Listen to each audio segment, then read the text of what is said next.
Hello and welcome everyone to a deck tech video here on the Planeswalker Diaries YouTube channel. Today I want to talk about Orzhov Auras in Historic. We just got a new set, Kaladesh Remastered here in Arena, which gives us many cards to brew around in Historic. I never played Kaladesh myself, but I definitely read a lot about the set. There are many cool cards. I enjoyed a lot so far. And this is one of the first decks that me and /Crookies came up with. He built a deck and I built a deck separately. I think we have some cards different, but I'm not too sure. This is the version I play. It feels really good. It's incredible how many card draw effects we have in this deck. You just refill your hand over and over again, and yeah, I like the deck. And I think with the addition of Kaladesh, having the new card Srom here helps the deck a lot, helps this archetype a lot to be viable. So it's a 2 mana, 2/2 creature, legendary creature, and whenever you cast an aura, equipment, or vehicle spell, we draw a card. Obviously we play many aura spells in the deck because we also play Core Spirit Dance, so 2 mana, 0/2, gets +2/+2 for each aura attached to it, and whenever you cast an aura spell, you may draw a card. So as you see, we have 8 cards in total that give us a draw effect whenever we play an aura spell. This is incredibly important here to have 8, because you can actually aggressive mulligan until you find one, and from there you just refill your hand anyways. So having Srom here in Orzhov Auras definitely helps a lot. Let's go over the other cards. In the 1-drop creature slot, we're gonna play 4 Elcid of Life's Bounty, 1 white, 1/1 lifelink. It's an enchantment creature, which is important to know for an aura we have. 1 white, 1 colorless, we can sacrifice Elcid of Life's Bounty. Target creature or enchantment you control gains protection from the color of your choice until the end of turn. So it's nice, this card protects, for example, our draw engines, which is really nice, and we can get it back anyways with lures or maybe an Agadeems. This is a really good 1-drop. Then we also play Hateful Eidolon, 1 mana, 1/2. 1 black, lifelink. Whenever an enchanted creature dies, draw a card for each aura you control that was attached to it. So this is also actually one of a draw effect. On standalone it doesn't do anything, but you have so many aura that this card actually works really well. And sometimes you have less super equipped Spirit Dancer, you cannot protect it. It dies, you draw 3 cards if you have 3 auras on the Spirit Dancer, which is really nice. Then we have 3 Thoughtseize main. There could be 4, I run 3 now. 1 black, we can check opponent's hand and discard a card of our choice. That's a non-land card. We lose 2 life, but yeah, it's really nice to get information and to get rid of some removals or cards we don't want to see. 3 off in the main. I also play 2 Deadweights main, 1 mana. It's an aura, which is really important. Enchanted creature gets -2/-2. This works great with the Eidolon, obviously also with our draw engines. So let's go shortly. Oh, here's one last card. Kara Metra's Blessing, 1 white. Target creature gets +2/+2 at the end of turn. If it's an enchanted creature or enchantment creature, it also gains hexproof and indestructible until the end of turn. So this is also a nice protection spell here for our draw engines. Yeah, this is it. Let's go to our auras.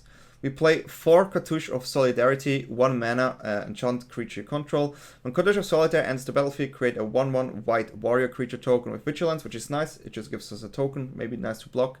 And our creature gets +1/+1 and first strike, which is really good.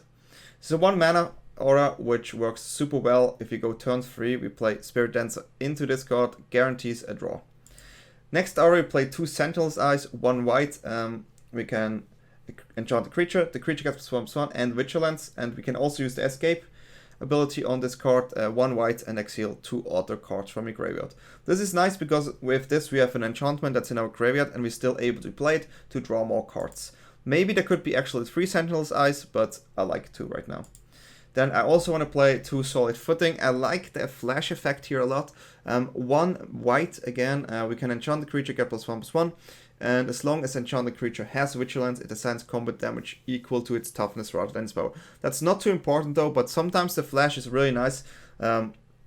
It's here you play Spirit Dancer and I try to remove it, and then you just flash this in. Helped a lot. I won a game with this, and yeah, I have this one here right now. Then next aura is all the glitters, 2 mana, enchant the creature, an aura as well. Enchant the creature, get +1/+1 for each artifact and or enchantment you control. So this on a creature can get huge, right?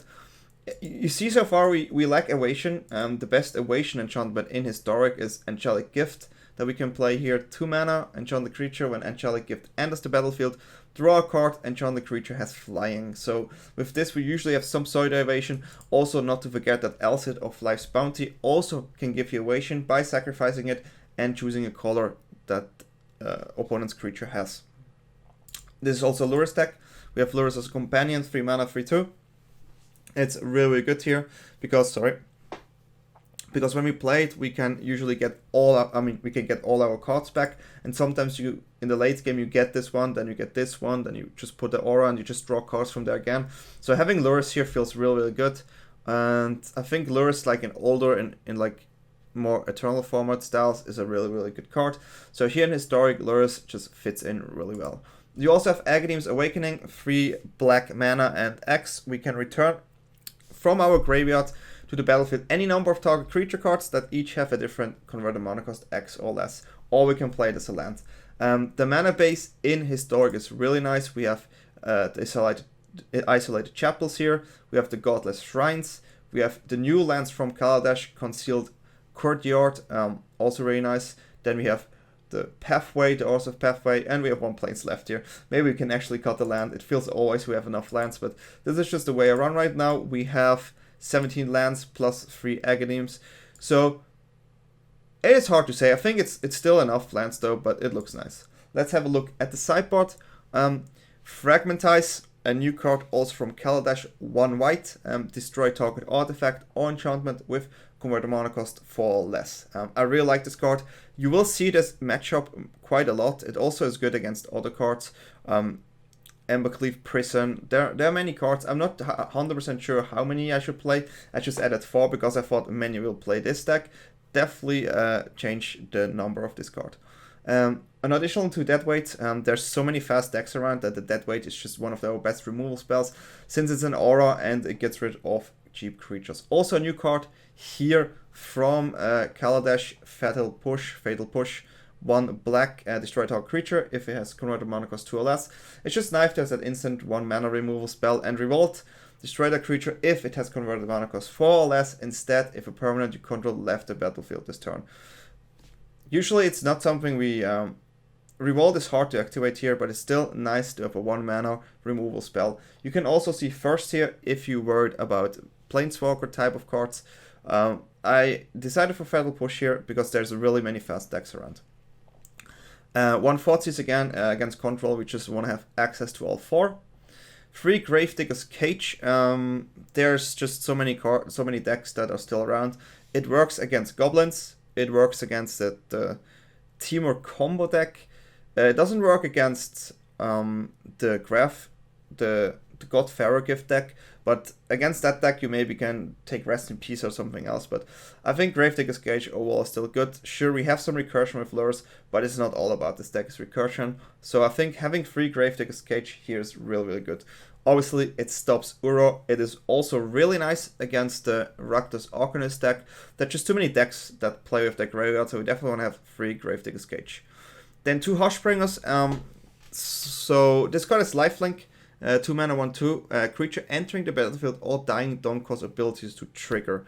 Also a really good card against the Timur combo, because then it just doesn't work anymore. There are some decks where it's actually nice. I included 2. Because I think that card could actually be a good sideboard card right now. Many are brewing around, and I wanted to have the 2 here. So this is the deck, Orzhov Auras in Historic.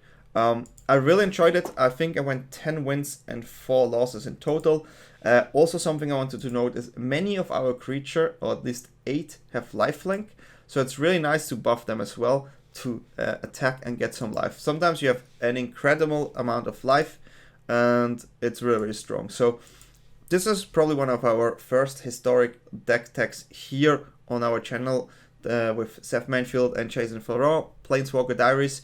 I will put out more and more decks, so will Seth and Jason, and I really hope you enjoy it here. If you like this type of deck techs, always feel free to subscribe, leave a comment, click the notification button, and we're gonna see us in the next deck tech video.